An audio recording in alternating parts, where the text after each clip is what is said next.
ang Pag-asa nagpapalabas ng anunsyo na may paparating na bagyo as early as 5 days. Now, na-detect natin yung potential na yon.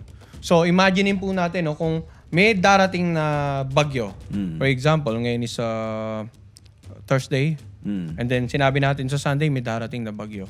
So, yung Thursday, Friday, Saturday, makakapagplano pa tayo kung ano aktibidades natin. Mapaplano natin maayos, lalo na kung sa atin tatama yung bagyo.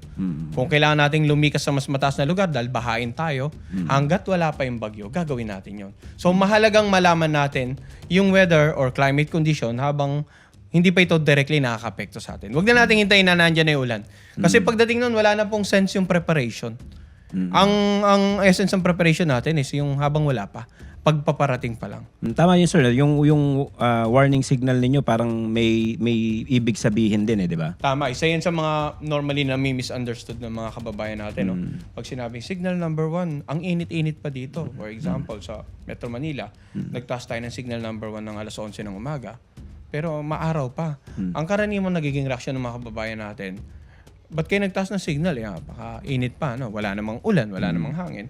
Ang essence po ng pagtataas ng signal ay may tinatawag itong lead time or palugit.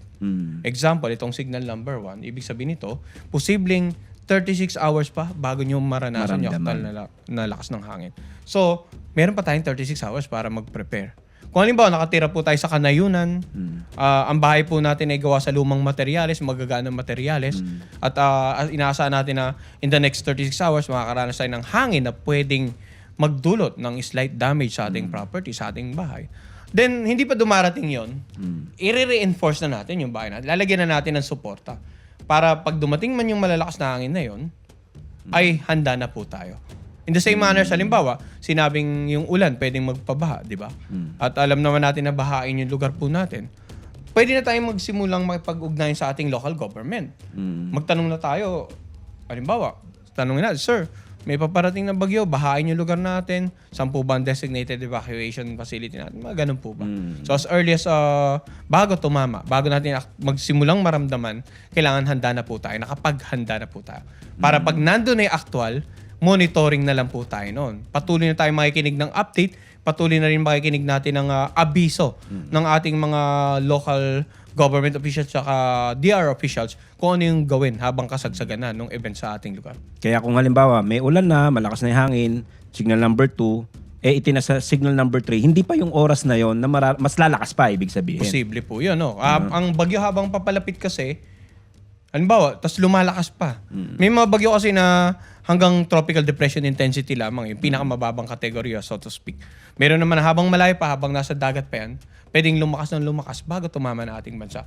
Yun ang isang dahilan kung bakit maaaring ngayong hapon or umaga, signal number 1 sa Metro Manila, and then sa mga susunod nating bulletin, biglang magiging number 2, number 3. Ibig sabihin yan, paparating or papalapit at least tayo sa lawak na sakop ng bagyong paparating. May instance na ba, Sir Chris, na parang tumalon, halimbawa, 1, tapos biglang itinrin na agad? Or talagang wala kailangan? naman po. Kasi ang nangyayari niyan, unless magkaroon ng mga tinatawag nating rapid intensification, but most cases, halos kung magkakaroon na ng rapid intensification ay within the range ng hoisted wind signal sa isang lugar.